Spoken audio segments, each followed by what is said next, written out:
buenas tardes, amigos de TVO Noticias. Al momento de Cuarto Poder, los saludamos con el gusto de siempre la tarde de este lunes 11 de mayo del 2020, con el gusto de siempre para informarle a usted los acontecimientos más importantes que se han generado en la agenda local, nacional, en temas de cultura, espectáculos y por supuesto también parte de las actividades deportivas. El día de hoy todo lo más relevante y la actualización que hay en la República Mexicana con referencia al tema del coronavirus, por supuesto también lo que se ha dicho en Chiapas con relación a este padecimiento, y le puedo adelantar que el día de hoy se confirmaron 21 nuevos casos y 3 defunciones, por lo que llegamos a 410 personas infectadas. Más adelante le tendremos toda la información, además de cómo ocurrió, cómo transcurrieron este 9 y 10 de mayo, pues en particularmente los cementerios de Tuxtla Gutiérrez, y esta información que se dio a conocer por parte de Protección Civil, que parece que por lo menos en esta parte de la ciudad la gente comprendió el tema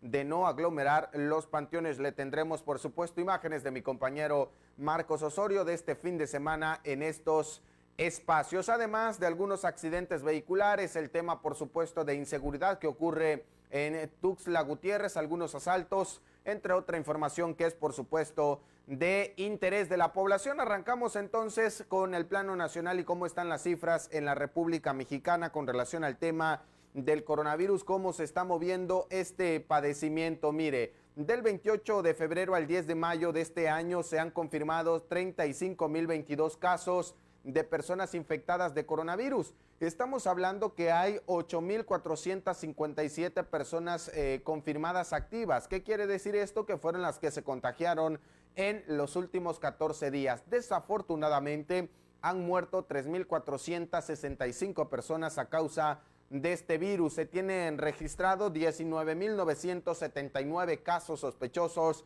de coronavirus. Se han estudiado a 130,956 personas. 75,955 afortunadamente han dado negativos con relación a las pruebas que se han hecho.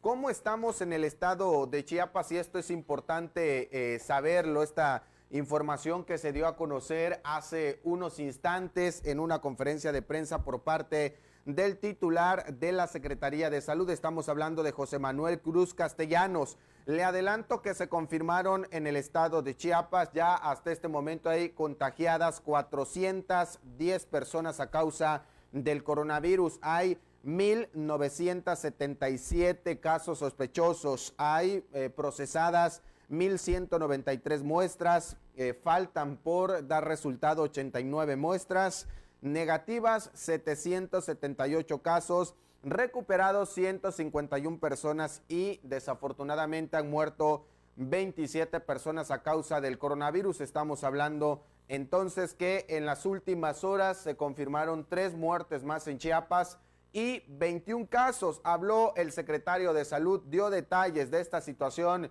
del coronavirus en el estado de Chiapas, de cuáles son las condiciones de las personas que se infectaron en las últimas horas. Vamos a permitir que hable el secretario con relación a este tema y le voy a comentar prácticamente de dónde son los nuevos 21 casos reportados este lunes. De los casos, 7 de los que se están anunciando cursan con diabetes, 3 más con hipertensión, 1 con obesidad, 1 con tabaquismo y 1 más que nos preocupa porque esa ya es una enfermedad que trae el pulmón, el asma, y ahora con coronavirus, pues, esperemos que no se nos complique el caso. Para cerrar con 410 casos, ¿verdad? Y se anuncian 3 defunciones. Todas las defunciones tienen una comorbilidad agregada, ¿verdad? Que justo es lo que nosotros vemos en términos de las defunciones. Por ejemplo, una de las defunciones, el caso 230, traía diabetes tipo 2, traía, ¿verdad?, lesión renal desde hacía ya mucho tiempo, ¿verdad?, y un síndrome de estrés respiratorio severo, fuerte, que ya traía como una fase como de fibrosis. En la otra defunción, ¿verdad? Ya venía una lesión renal de hace mucho tiempo, debido a una hipertensión arterial sistémica de 5 años de evolución, y en el último caso, igual, 15 años de hipertenso, y realmente prácticamente llega en paro el paciente, y como se toma muestra post-mortem, pues se da el hecho de la defunción. De todas maneras, con eso cerramos nosotros, ¿verdad?, el tema de las defunciones, de las muertes, y les trajimos. ¿Cómo están distribuidos estos 410 casos confirmados de coronavirus en el estado de Chiapas? Bueno, le comento lo siguiente: de estos 410 personas infectadas, 249 son varones y 161 son mujeres. Se han dado de alta a 151 personas, afortunadamente, que se han recuperado del coronavirus. Están en atención ambulatoria, es decir, en el hogar 138 personas, hospitalizados 94 y han fallecido 27 personas. Hablamos de 179 personas que están en condición estables, 151 recuperados, hay 30 personas graves entubadas, hay 27 muertos, hay 21 personas más que están graves y una persona que está delicada de salud. De los 21 nuevos casos que se reportaron el día de hoy, 2 mujeres se ubican en las edades de 20 a 24 años, 2 masculinos de 25 a 29, 2 más de 35 a 39 años, una mujer entre 40 y 44 años de edad, 7 personas, 5 hombres y 2 mujeres en edades de 45 a 49 años, 3 mujeres más de 55 a 59 años de edad, una mujer más de 60 a 64 y 3 personas más, 2 hombres y una mujer de 65 años y más. Estamos hablando que los últimos 21 casos, 11 son varones y 10 mujeres. También habló el secretario con relación al tema de los municipios que más infecciones registran. Y en la que sigue voy a dar parte de 21 casos nuevos el día de hoy. 11 corresponden al género masculino, 10 al género femenino. Aquí las edades alientan un poco más, porque por lo menos entre 20 y los 49 años tenemos ahí, ¿verdad?, 12 casos. Ya los demás van arriba de los 55 años. ¿Y por qué digo que mejor? Porque a menor edad tiene uno más resistencia, aunque ya voy a traerles también un análisis de la mortalidad que el comité está preparando para ser muy específico en quiénes y en qué edad y todo. Ese trabajo creo que va a ser muy importante que lo analicemos, ¿verdad?, para darle difusión. Y hoy, de nuevo, 7 casos son de Tuxtla, se sigue acumulando en nuestra capital. Palenque agrega 4 casos, Tapachula 3, 2 en Ocosocuautla, que repite. Sin embargo, Toacán como nuevo municipio, con 2 casos. Toacán está enclavado en la parte norte, pero ya hacia casi a Tuxtla. Ahí estamos trabajando fuertemente porque es un municipio pequeño, pero muy enclavado en los cerros de allá de esa zona. Y vamos a estar ahí haciendo un trabajo casa por casa. Pijijiapan tiene un caso más, Ococín un caso más, y Venustiano Carranza siguen habiendo brotes. Sigue dando que decir, y hoy quisiera hacer el llamado nuevamente a Carranza, por un lado.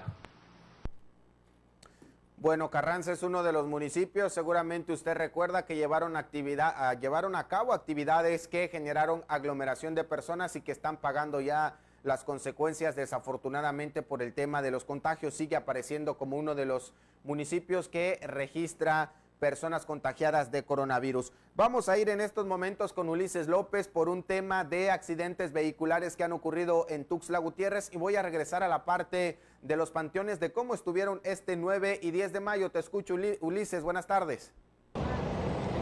Amigas y amigos de Cuarto Poder Vivir, les informamos desde la calzada Samuel León Brindis, a la altura de la colonia Coquelesquitzán, donde hace unos momentos colisionó un motociclista con un vehículo.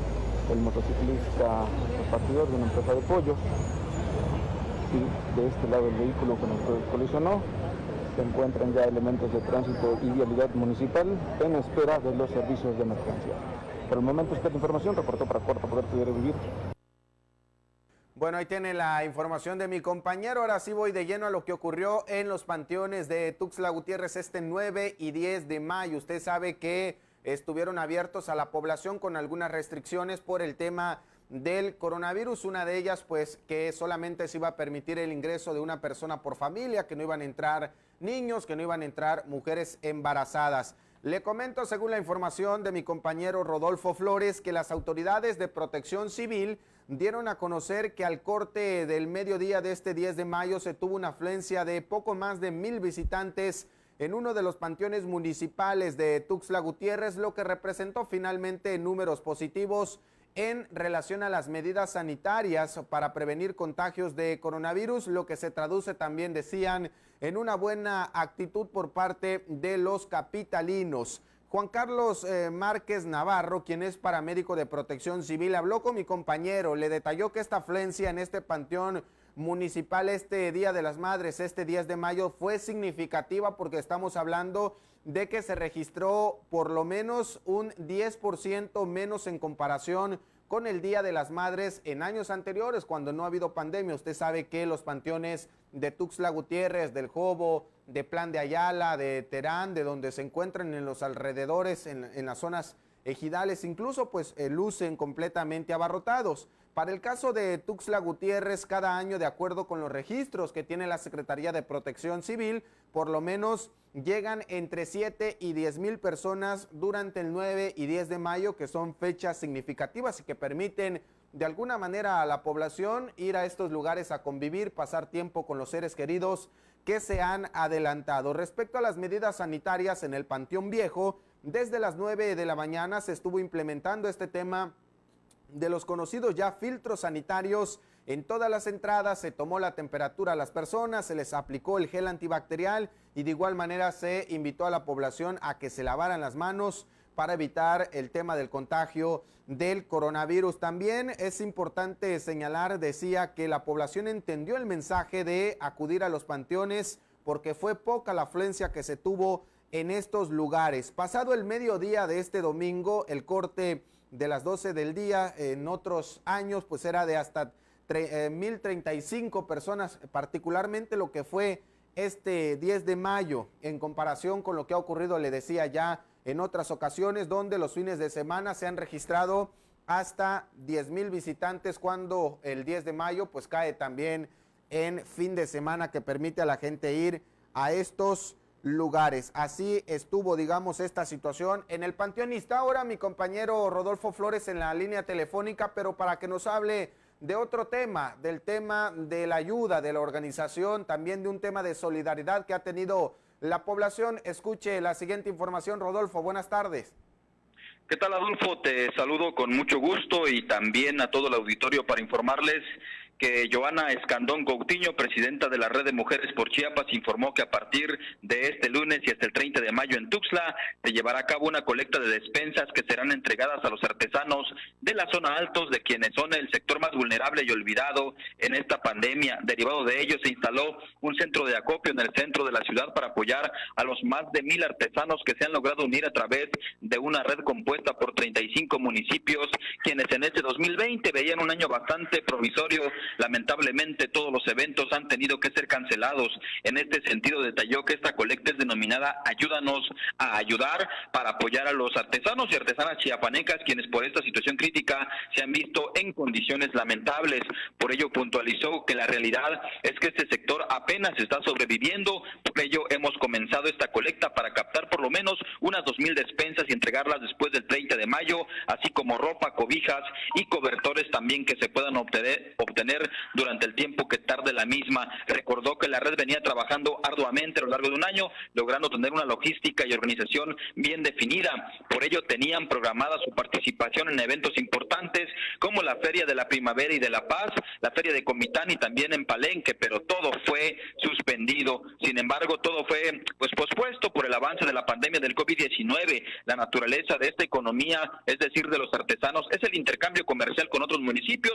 Por ello tampoco se pueden mover en estos momentos, no pueden viajar, ya que la crisis es generalizada. En este panorama precisó que dentro de la información, esto es una buena noticia, dentro de la información que le han hecho llegar los mismos artesanos de los municipios de donde son originarios, le han notificado que no están contagiados o no tienen noticias de familiares con COVID-19, lo que en estos momentos representa una buena noticia. En este panorama, Johanna Escandón hizo un llamado a las autoridades, al sector empresarial, a la sociedad en general, para sumarse a esta noble causa. Ahí está pues, Adolfo, esta invitación que hizo Johanna Escandón, presidenta de esta red que ha venido trabajando con artesanos y artesanas chiapanecas, y bueno, habían tenido algunos eventos importantes y tenían eventos importantes como la Feria de la Primavera y de la Paz en San Cristóbal, Comitán y Palenque. Todo ello pues quedó nada más suspendido. Así está la información que te presento esta tarde. Regresamos contigo. Gracias, Rodolfo, por esta información. Voy ahora con mi compañero José Ortega para hablar también sobre este tema que tiene que ver con la nota roja.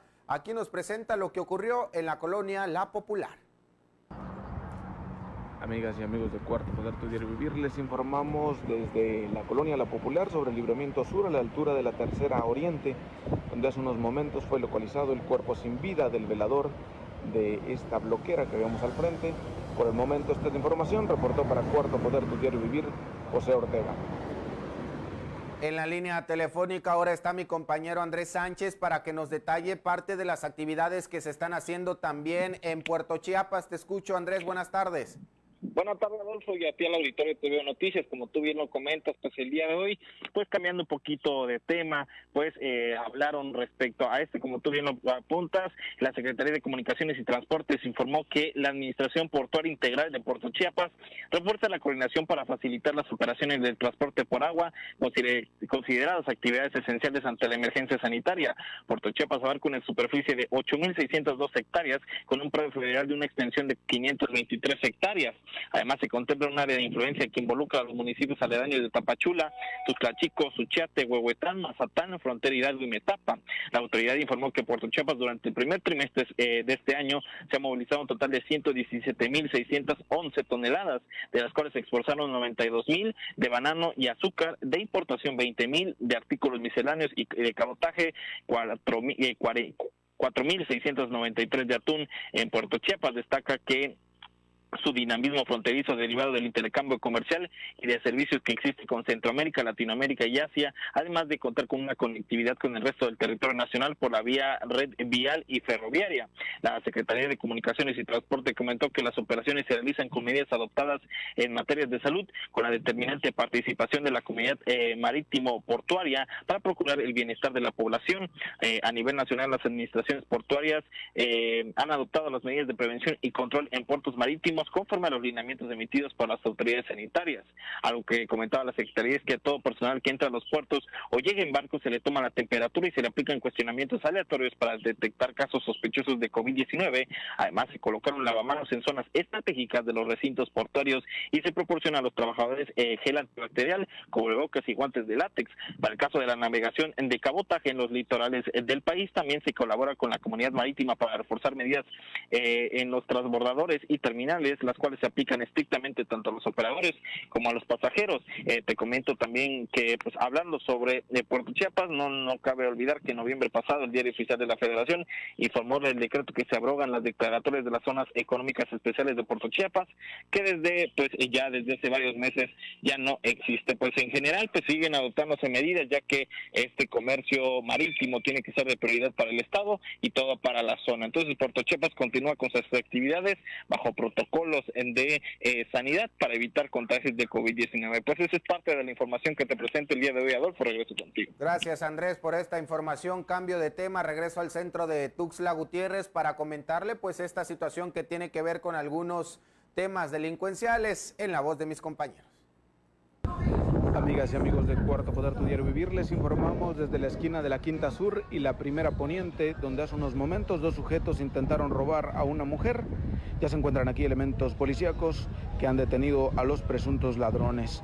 Por el momento esta es la información, reportó para Cuarto Poder, tu diario vivir, José Ortega.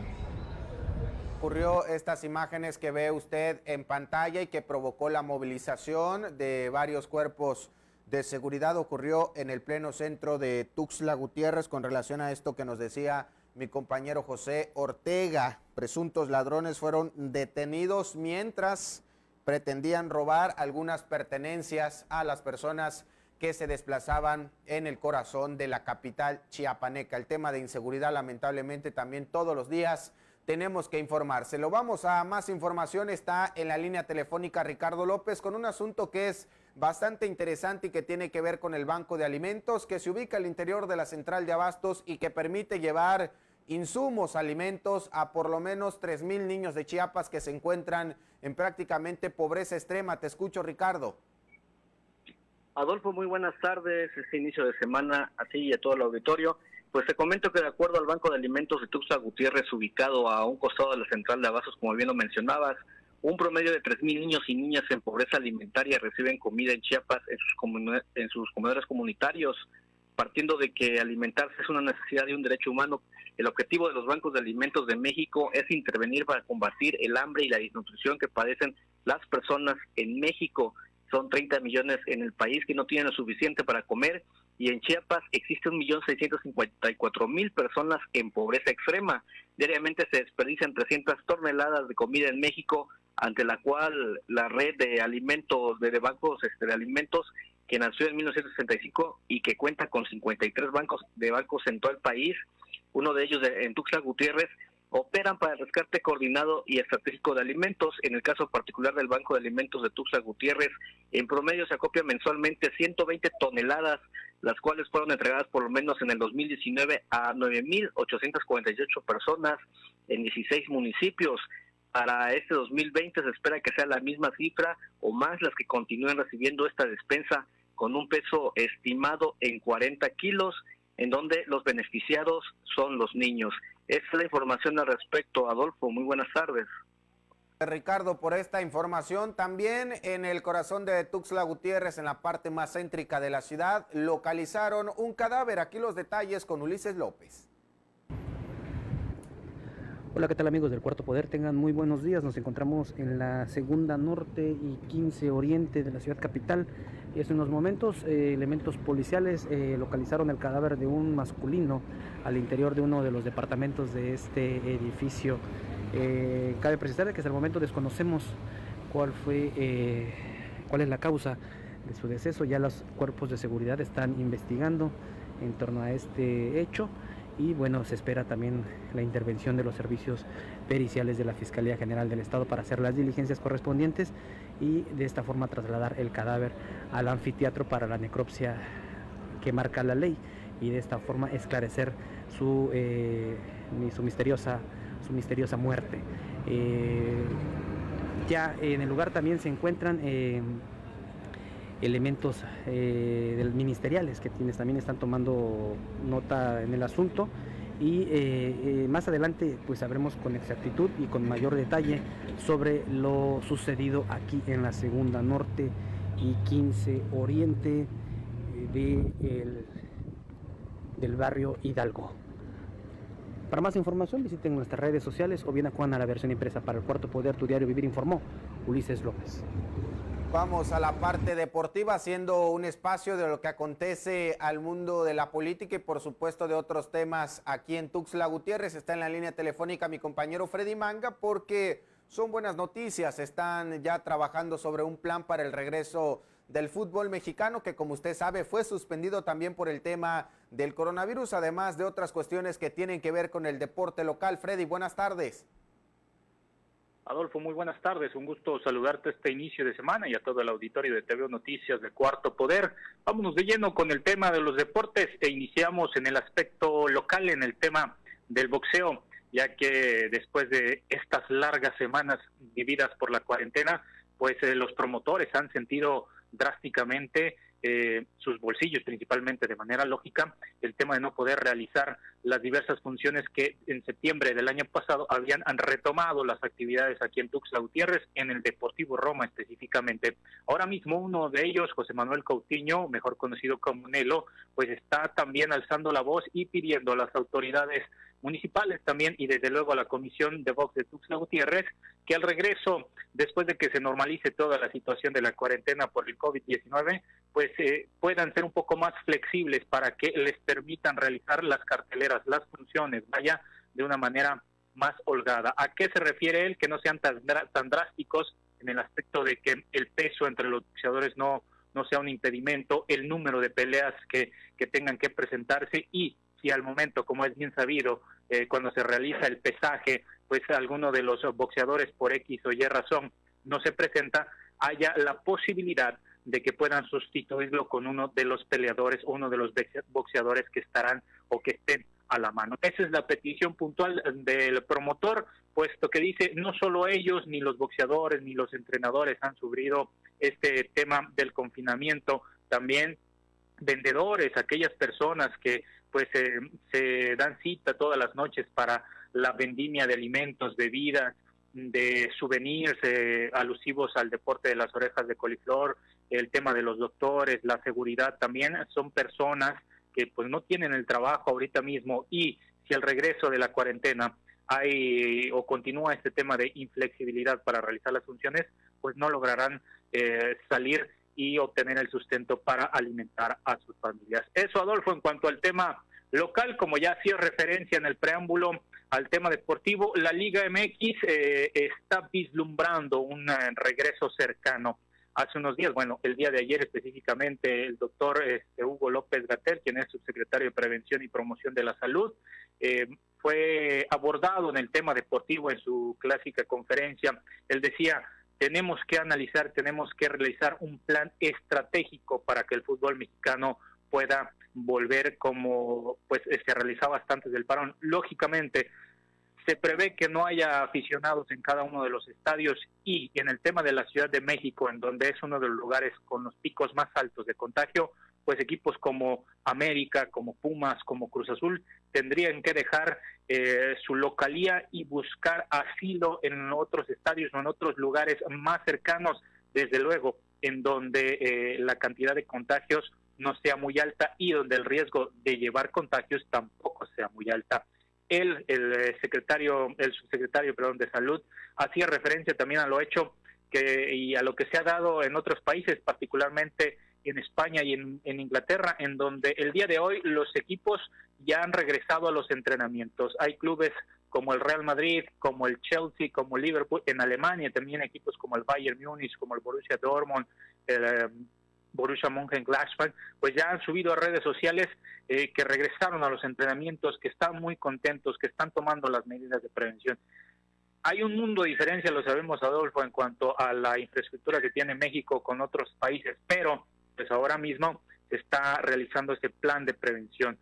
No se sabe cuándo exactamente estaría regresando el fútbol a México o a los estadios de México. Se dice que estaría siendo a mediados del mes de julio y podría continuar con la fecha 11, que es la cual ya no se pudo realizar de manera puntual en la Liga MX.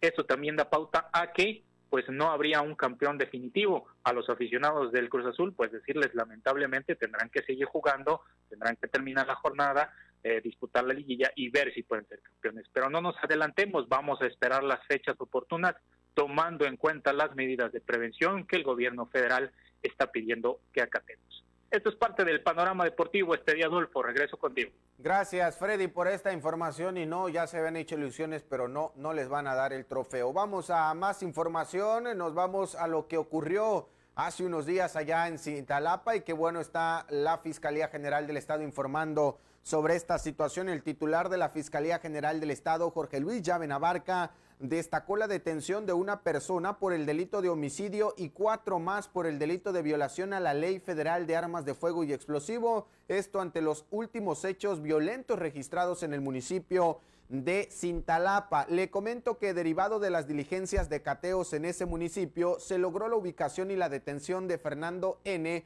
en el municipio de La Trinitaria, quien fue hallado en posesión de un fusil AK-47 conocido como cuerno de chivo. Añadió también que este imputado se encuentra implicado en las conductas de homicidio calificado en agravio de una persona de nombre Daniel y un homicidio calificado en grado de tentativa en agravio de Guillermo y Victoria, registrados el 28 de marzo en el barrio Los Laureles, en el municipio de Cintalapa. De igual manera, se dio a conocer que de estas diligencias de cateos en Cintalapa se logró la ubicación y también la detención en el municipio de San Fernando de 4 personas más, y esta información es bastante interesante porque se trata de Martín, de 33 años, de Michoacán, de José Enrique, de 32 años, de Michoacán, de Joaquín, de 21 años, de Veracruz, y de Carlos, de Veracruz. Estas personas fueron halladas en posesión de las siguientes armas. Escuche usted cuánto tenían bajo su poder. 3 armas largas tipo carabina calibre 223 milímetros, una pistola tipo escuadra calibre 45 milímetros, 4 pistolas tipo escuadra calibre 9 milímetros, 20 cargadores, además de 15 calibre 223, 4 calibre 9 milímetros y 1 calibre 45 milímetros. Además, se les aseguraron 577 cartuchos útiles calibre 223 milímetros, 70 cartuchos útiles de calibre 45 milímetros, 75 cartuchos útiles de calibre 38 milímetros super, 26 cartuchos útiles calibre 9 milímetros, 2 juegos de candados, que son las conocidas esposas, además de una piernera táctica en color verde militar, 2 chalecos tácticos y un vehículo marca Ford tipo Explorer de color negro con placas de circulación del Estado de México. Esto tenían estas personas que fueron ya detenidas por parte de las autoridades. Voy al plano nacional ahora para platicar con mi compañero David Morales sobre algunos acontecimientos bastante interesantes. Uno tiene que ver con el tema de que Electra dice que por fin va a cerrar sus puertas para atender las medidas sanitarias, aunque no están muy cómodos con esta decisión. El otro tema es la militarización prácticamente del país con el nuevo decreto que entró ya en vigor, y el otro tema que tiene que ver con la ley Bonilla. David, te escucho, buenas tardes. ¿Qué tal, Adolfo? Buenas tardes, saludos a todos. Vamos con la información nacional, hoy bastante abundante. Vamos con la ley Bonilla. Por unanimidad, la Suprema Corte de Justicia de la Nación declaró inválida a la llamada ley Bonilla, por la que se amplió el mandato del gobernador de Baja California, Jaime Bonilla, de 2 a 5 años. Los 11 ministros del Pleno coincidieron que la reforma a la Constitución del Estado de Baja California transgrede la Carta Magna Federal y el proceso electoral mediante el cual Jaime Bonilla resultó electo como gobernador del estado. La Corte concedió 120 días al gobierno de Baja California para que se ajuste el periodo de mandato de Bonilla, que concluirá el 31 de octubre de 2021. La discusión duró poco más de 1 hora, en la que los ministros señalaron que aunque el Congreso de Baja California no cometió irregularidades en el proceso legislativo, la reforma por sí misma es una violación constitucional. El ministro presidente de la Corte, Arturo Saldívar, consideró incluso que las violaciones en que incurrió el Congreso de Baja California con la ley Bonilla configuran un gran fraude constitucional. En su mensaje dijo: la reforma entraña una violación al voto público, a la soberanía popular y al principio de democracia. Aunque se contaron los votos, se modificó el efecto que estos debían tener. En tanto, el ministro Juan Luis González Alcántara Carranca consideró la modificación de la Constitución local como un atropello al derecho del voto ciudadano. En su mensaje también él agrega: Considero que el decreto impugnado atropella el derecho al sufragio universal, libre, secreto y directo de la ciudadanía, pues busca modificar retroactivamente las condiciones bajo las cuales se expresó la voluntad de las urnas. En tanto, Gutiérrez Ortiz Mena indicó que no es una constitucionalmente aceptable la variación establecida por el Congreso de Baja California. No es constitucionalmente aceptable variar elementos fundamentales del régimen de la elección ya en vigencia. Eso es lo que precisó el también ministro de la Suprema Corte. En el segundo tema, el presidente Andrés Manuel López Obrador informó que la semana pasada se logró que la tienda Electra cerrara sus sucursales, aun cuando por medio de una carta directivos de la empresa le expusieron que no estaban de acuerdo con algunas medidas sanitarias aplicadas por la pandemia de coronavirus COVID-19. En su conferencia de Palacio Nacional, dijo: se logró que las tiendas Electra se cierren, fue una decisión de los directivos, me enviaron una carta explicando y cuestionando algunas medidas que se han tomado. Son críticos, pero ejerciendo su derecho a disentir, deciden cerrar y hacer caso, además de cerrar sus tiendas. En su conferencia de prensa en Palacio Nacional, el mandatario agradeció la actitud de las empresas que cumplen con más medidas sanitarias. Mencionó el caso de Coppel, que ya está cumpliendo en mantener cerradas sus tiendas. El titular del Ejecutivo destacó que hace 2 semanas, cuando comenzó el quién es quién, no cumplían el 13% de las empresas, mientras que la semana pasada bajó al 6% y ahora está en el 5% de las tiendas que no atienden las medidas de sanidad. En el último tema, este lunes se publicó un decreto en el Diario Oficial de la Federación por el que se dispone de las Fuerzas Armadas para llevar a cabo tareas de seguridad pública de manera extraordinaria durante los próximos 5 años, mientras la Guardia Nacional desarrolla estructura, capacidades e implementación territorial. Según el documento firmado por el presidente Andrés Manuel López Obrador, la participación del Ejército, Fuerza Aérea y Marina será regulada, fiscalizada, subordinada y complementaria con la Guardia Nacional en las funciones de seguridad pública a cargo de esta última y no podrá exceder de 5 años contados a partir de hoy. Su actuación se regirá en todo momento por la estricta observancia y respeto a los derechos humanos en términos del artículo 1 de la Constitución Política de los Estados Unidos Mexicanos y observará la Ley Nacional sobre el Uso de la Fuerza y demás ordenamientos en la materia. Señala el documento, se ordena a la Fuerza Armada permanentemente participar de manera extraordinaria, regulada, fiscalizada, subordinada y complementaria con la Guardia Nacional en las funciones de seguridad pública a cargo de esta última. Durante el último tiempo en que dicha institución policial desarrolla su estructura, capacidades e implementación territorial, sin que dicha participación exceda de 5 años contados a partir de la entrada en vigor del decreto, porque se reforman, adicionan y derogan diversas disposiciones de la Constitución Política de los Estados Unidos Mexicanos en materia de Guardia Nacional, publicado el 26 de marzo de 2019 en el Diario Oficial de la Federación. Este es el panorama nacional. Adolfo, regreso contigo. Gracias, David. Regreso al centro de Tuxtla Gutiérrez con mi compañero José Ortega sobre esta persona que al parecer presentó síntomas de infarto en el pleno centro de Tuxtla Gutiérrez. Amigas y amigos de Cuarto Poder, Tu Diario Vivir, les informamos desde la calle central, frente al Parque Central, donde una persona presuntamente se estaba infartando. Ya se encuentran aquí elementos de protección civil para brindar el apoyo. Por el momento, esta es la información. Reportó para Cuarto Poder, Tu Diario Vivir, José Ortega. Bueno, y ahora momento de saludar a mi compañero Darwin Mendoza en la línea telefónica para que nos platique los acontecimientos más importantes en el rubro de la cultura y los espectáculos. Darwin, buenas tardes.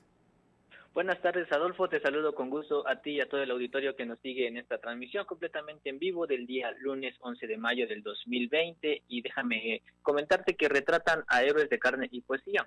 Esto lo dice el poeta Carlos de la Cruz Suárez, quien manifiesta que cada uno de nosotros somos una historia que forma parte de la historia en general. Conocerla es conocernos a nosotros mismos, ya que lo único seguro es el pasado que nos trajo a vivir este presente. Debemos vivir la vida como única y que sea la historia quien se encargue de hablar por sí misma, expresó el escritor. El también docente de nivel telesecundaria accedió a responder unas preguntas sobre su poemario Héroes de Carne y Poesía, en el que conjuga la historia con el citado género literario, abordando la vida de personajes que participaron en 2 de los procesos más importantes del país. Señaló que el presente es un poemario en el que convergen poesía, arte e historia. Poesía porque a manera de acrósticos y de diferentes recursos poéticos se aborda la vida de los héroes que nos dieron patria. En los versos se va desarrollando la biografía breve del personaje, tomando en cuenta los datos históricos que se obtuvieron de la consulta de diversas fuentes. Se ilustra además de una manera moderna a singulares personalidades históricas. Apuntó que el libro surge de la necesidad de encontrar una estrategia didáctica que le permitiera como docente de telesecundaria abordar contenidos históricos de una manera práctica y sencilla y despertar el interés de los jóvenes por la cultura y la historia de nuestro país a través de los personajes que participaron en la independencia de México y la Revolución Mexicana. El libro se encuentra a la venta tanto en espacios virtuales como Mercado Libre, Amazon y su fanpage Carlos de la Cruz, o bien en las librerías Diógenes y Candilejas en Tuxtla Gutiérrez, Chiapas. Por otro lado, déjame comentarte que buscan medicamento para Joshua. La familia del cantante está buscando un medicamento que este fin de semana les fue solicitado por los doctores, así lo informó la esposa del cantante en entrevista. Estoy tratando de conseguir un tratamiento médico y no tengo mucha cabeza para pensar en otra cosa, dijo al teléfono Marcela Hernández. Necesita Remdesivir, no hay eso en México y estoy tratando de conseguirlo fuera del país, no hay más en el país y por ningún lado, explicó la esposa del cantante.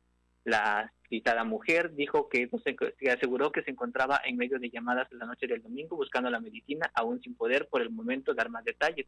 Marcela también contó que el estado del cantante sigue siendo grave y crítico y Joshua fue internado. Recordemos que Joshua fue internado el pasado 2 de mayo en el hospital de Soco por sospecha de COVID, enfermedad que ya se comprobó que padece. Así está pues el panorama bastante desalentador para el cantante mexicano, que fuera parte de una época dorada de la música de balada a nivel nacional. Eso es parte de la información que te tengo de este día lunes. Adolfo, regreso contigo. Gracias, Darwin, por esta información. Con eso nosotros llegamos a la conclusión de esta segunda emisión. A nombre de todo el equipo, gracias nuestros compañeros Marcos Osorio, Max Otero, en los sistemas informativos, el ingeniero Armando Barrientos, en la edición, Fanny Guadalupe, en la realización, el ingeniero Juan Carlos. Soy Adolfo Abosaid. Buenas tardes, buen provecho. Recuerda mañana en punto de las 8 de la mañana y como siempre, nos despedimos con temas preventivos relacionados al coronavirus.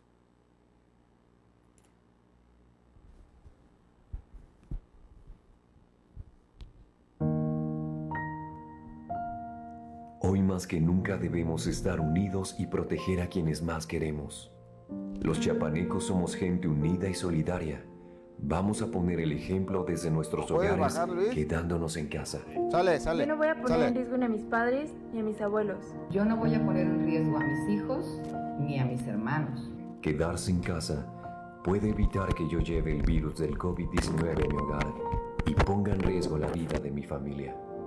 En Tuxtla, yo me quedo en casa. En Chiapa de Corzo, yo me quedo en casa. En Palenque, yo me quedo en casa. En Suchiate, yo me quedo en casa. En Tapachula, yo me quedo en casa. En Comitán de Domínguez, yo me quedo en casa. En Tonalá, yo me quedo en casa. En Huixtla, yo me quedo en casa. En Berriozábal, yo me quedo en casa. En San Cristóbal de las Casas, yo me quedo en casa. En Villaflores, yo me quedo en casa. En Ocosingo, Joón y Escomontana. En Chiapas todos nos quedamos en casa. Gracias por quedarte en casa. Gracias por protegernos. En todos los municipios de Chiapas nos quedamos en casa. Gobierno de Chiapas.